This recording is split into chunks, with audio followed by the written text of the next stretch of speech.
Hi friends, Bonnie here with Turquoise Tufa, and I am here with pages 8 through 13 of the 2025 edition of Turquoise Tufa's Native American Art Catalog.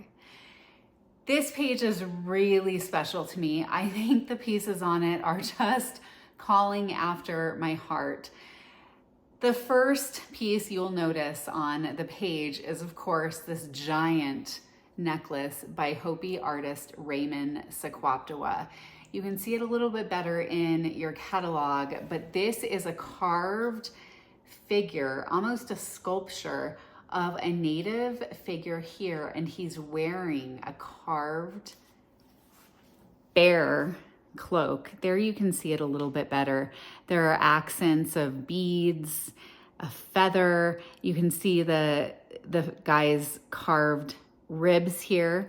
And if I turn it to the back, you'll notice extra detail there that gives the piece a contemporary edge. It's so amazing. It is strung with two types of beads. You have these hand-rolled turquoise beads, and then you also have these nuggets here, graduated in size. What a presence this necklace gives. And the story behind this particular Raymond Sequaptewa necklace is that there were some attendees of Martha Streever's annual field trips. They were on the 1991 field trip, and they were excited to meet Charles Lolema. Charles Lolema passed away that year. So instead, Marty made sure that the field trip participants would get to meet another Hopi artist, Raymond Sequaptewa, who was doing absolutely visionary work. You saw another one of his pieces in the first pages of the catalog. You'll see another piece in this video. His work is incredible. There's not a lot of it out there. It's inspired by dreams and visions. It's so entirely creative. And people have caught on to what a phenomenal artist he is. They're collecting what they can find. This is gonna go immediately, as will his other pieces. This was a special order in 1992 by participants on that field trip who fell in love with Raymond's work, contacted him and said, "We will take whatever you make us."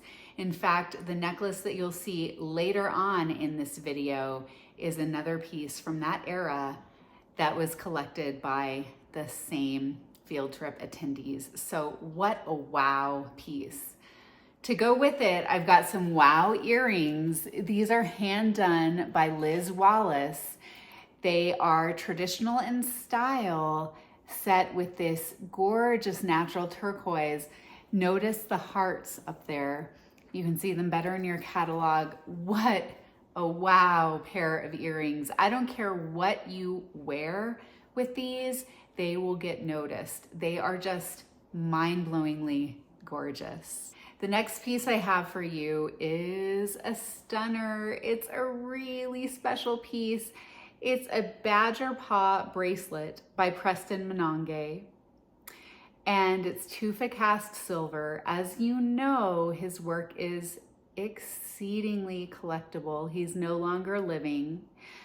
And what I love about this one, it's so simple with just the oxidized tufa cast silver, but then you have these badger paws. They are slightly graduated in size. So we start with the teeniest little badger paw, and then we slowly move up. You have a migration swirl or circle here, and then you have larger ones. This piece is after my heart. It's also tapered in size at the terminals there, and just such a pretty piece. Love it, love it, love it. So, so special. The next piece for you to see is by Jobeth Mayes, and this is called her Maize ring. Maize spelled differently, as in corn. What a beautiful, striking ring. Another very special bracelet. It is a coin silver cuff by Navajo jeweler Shorty. If you know, you know, Perry Shorty's coin silver bracelets are so incredibly sought after. He melts down coins, usually of a certain type and a certain vintage, to make his own silver. And with that silver, he creates these bracelets. It is a time-consuming process. It is the way the old native smiths used to work, and Perry works in the same way. This goes with anything and everything. Notice I can wear it with Raymond, I can wear it with Liz, I can wear it with Preston, and it looks great. I can even wear it with Jobeth. Such a beautiful, beautiful bracelet. I have a stacker for it by another Navajo artist.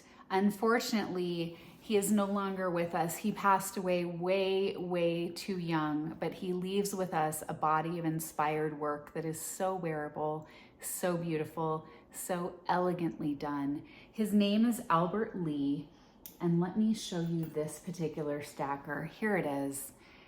Notice how it's a little bit of a height bangle, and on either side you have this file and chisel work. And then on the top, it's set with these really pretty turquoise stones, natural turquoise. Albert was committed to using only the finest stones. And this looks great stacked with Perry's. If you are someone who likes to stack, these are both good medium-sized bracelets. They could be adjusted in the opening. The Perry, of course, easier than the Albert Lee, but they both can be adjusted. Again, notice how all of this jewelry looks beautiful together, even though it comes from different makers with different inspirations, was made during different time periods. It's just really something special. With a very contemporary design, and it is set with a single garnet stone inside of a 14 karat gold bezel. This piece is a stunner.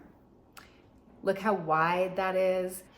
And these are that migration swirl like we saw earlier on Preston's bracelet.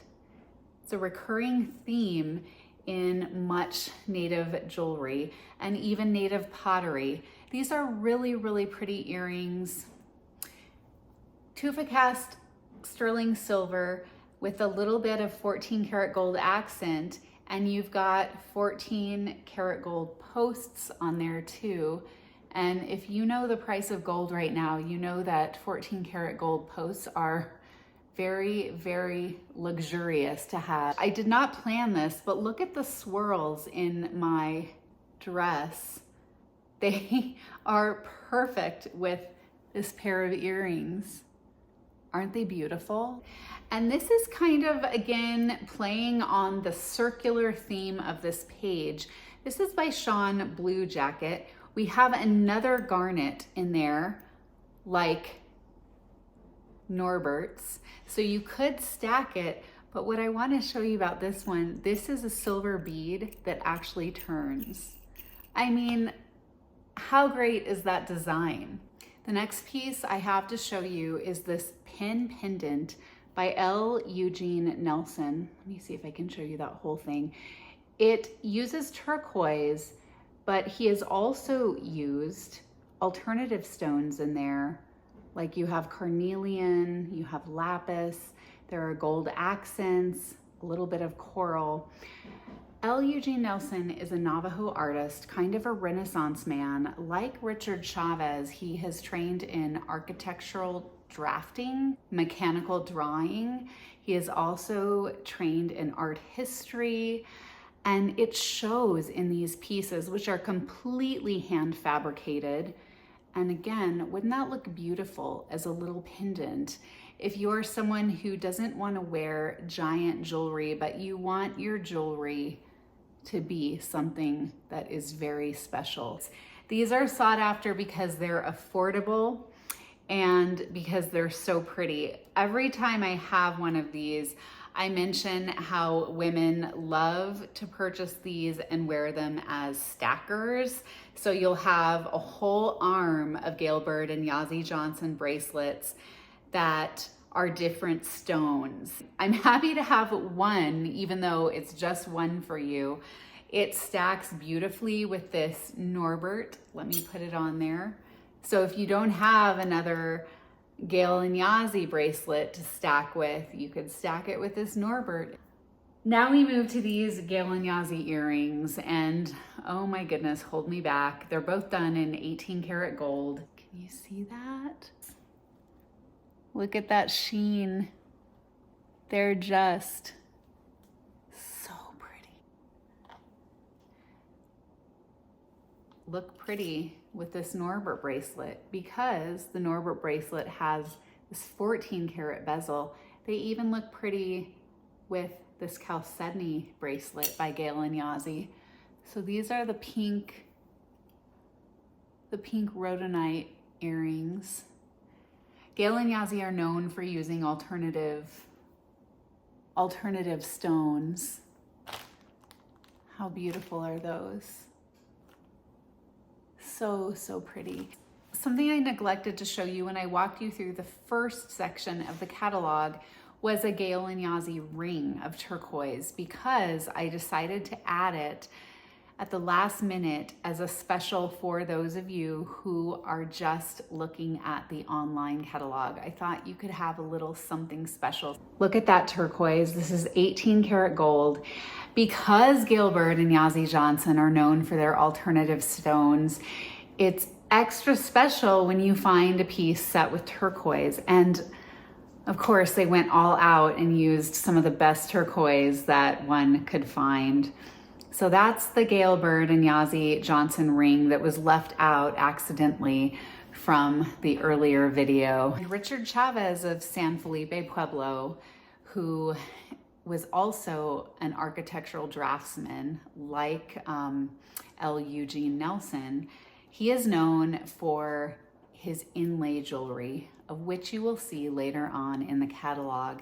But this is an earlier piece, and it is much simpler than the inlay jewelry, but it is still so pretty.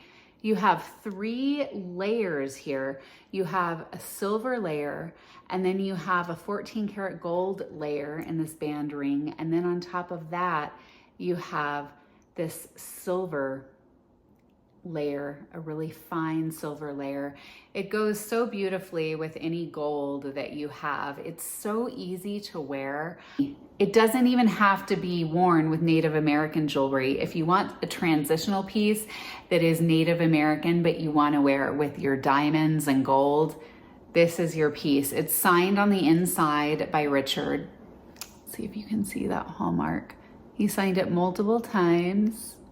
Really a pretty ring, and another one like this Gail and Yazzie ring that is hard for me to give up. Final piece on page 11 is this beautiful bangle bracelet by Jolene Eustace again. And this is reminiscent of some very, very early shapes that we would find.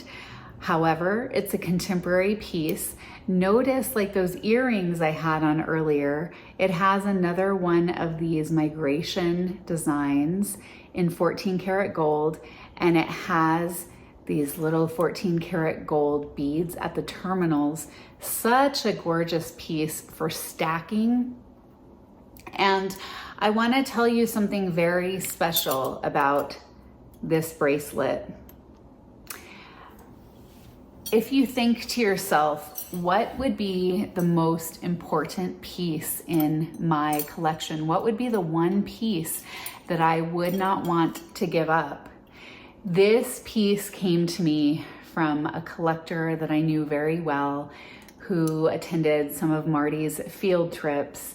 And unfortunately, she wound up with cancer, terminal cancer. Little by little, she sold her collection through me. The final piece that she held on to throughout her life and couldn't let go of until now, after she passed away, is this bracelet. This bracelet of every single piece of jewelry that she owned meant the most to her. And she wore this up until the very, very end. So if you're interested in having something special that meant so much to someone, that is infused with so much love from Jolene Eustace, the creator, but then also the wearer, the first wearer, it is this very, very special bracelet. Our next page is kind of a play on turquoise, lapis, and silver. Actually, the next 2 pages, you can see that I have found pieces that have some lapis in there, some turquoise in there, and some silver, and they look beautiful together, even though they're by different artists. The first one is this really pretty ring by Raymond Sequaptewa or Sonway of Hopi. You've seen her pieces earlier in the catalog. This one is a tufa cast silver band, and then we have this inlay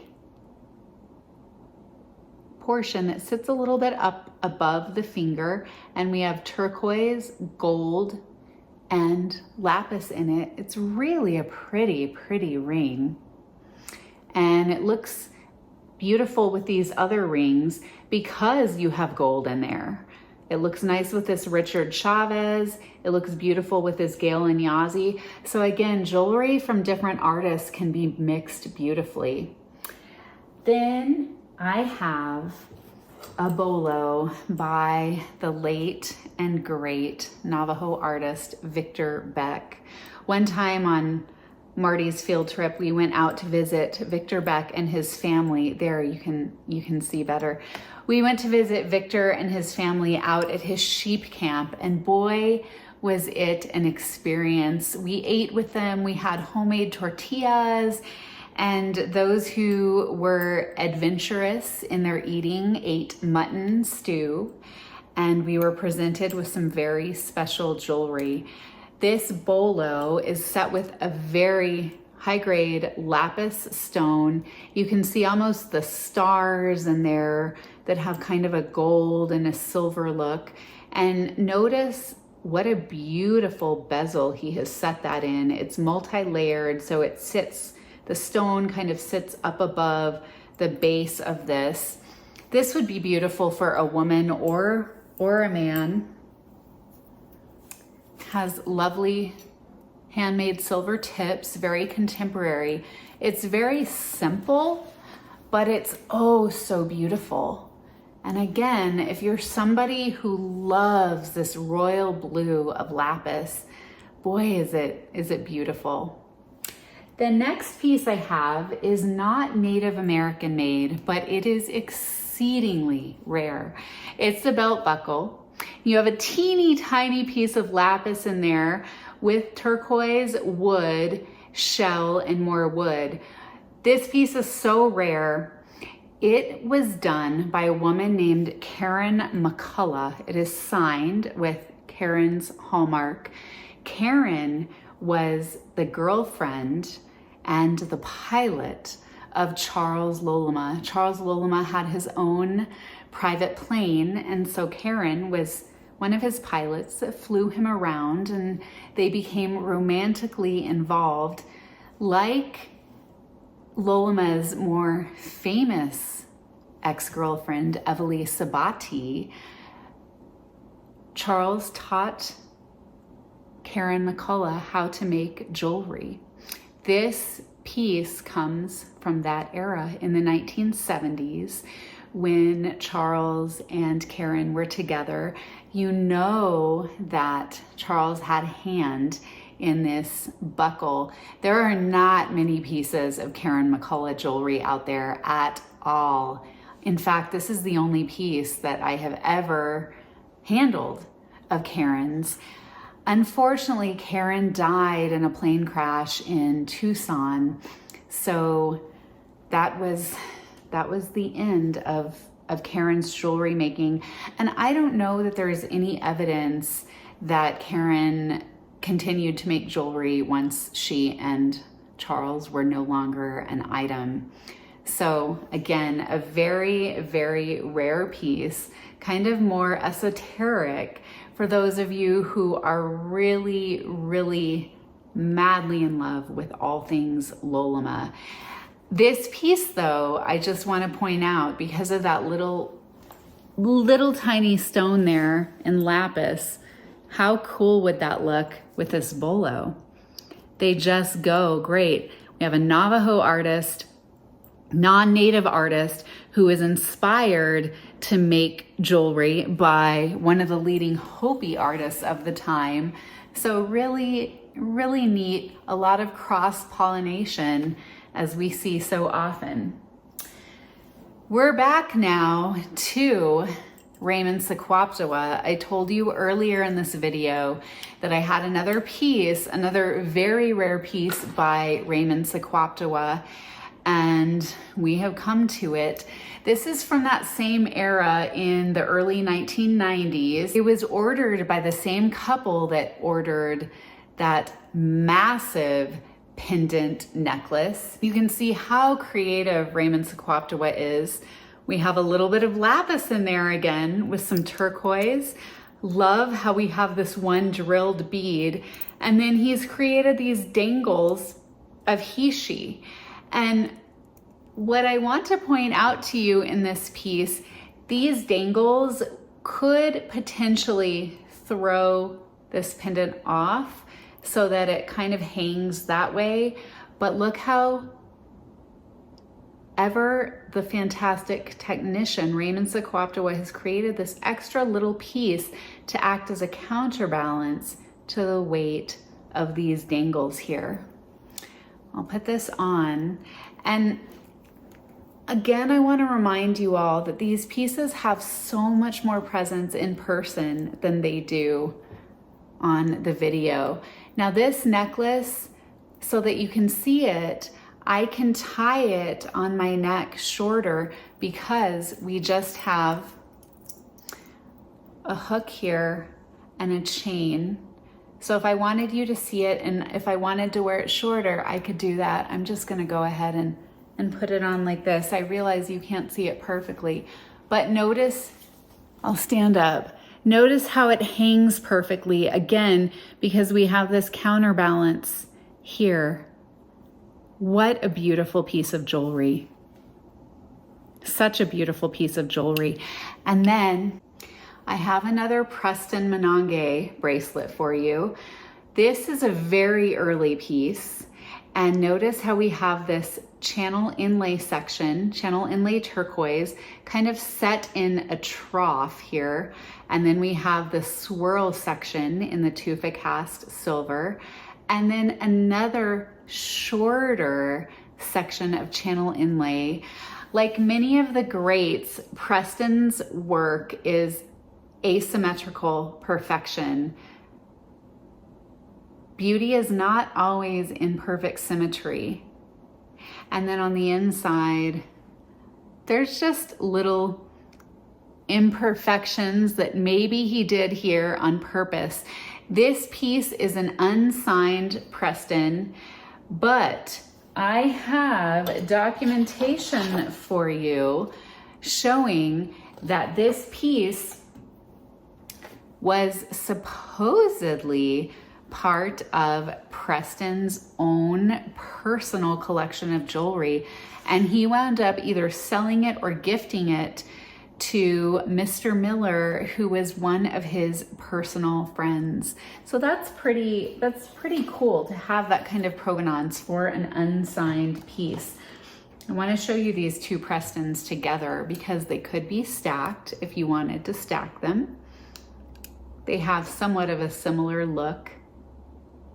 And then finally, from these pages, I have a beautiful refined tufa cast silver ring that would be a beautiful men's ring. It's way too big for me, but you could do a his and hers. This ring is a size 11.5. You could size it up within reason. You could size it down just a little bit, but another gorgeous piece that looks so nice with Raymond. It could be worn with Richard. See how these all look great together? That is it, my friends, walking you through pages 8 through 13. Come back and let me show you some more jewelry in the next video. Thank you.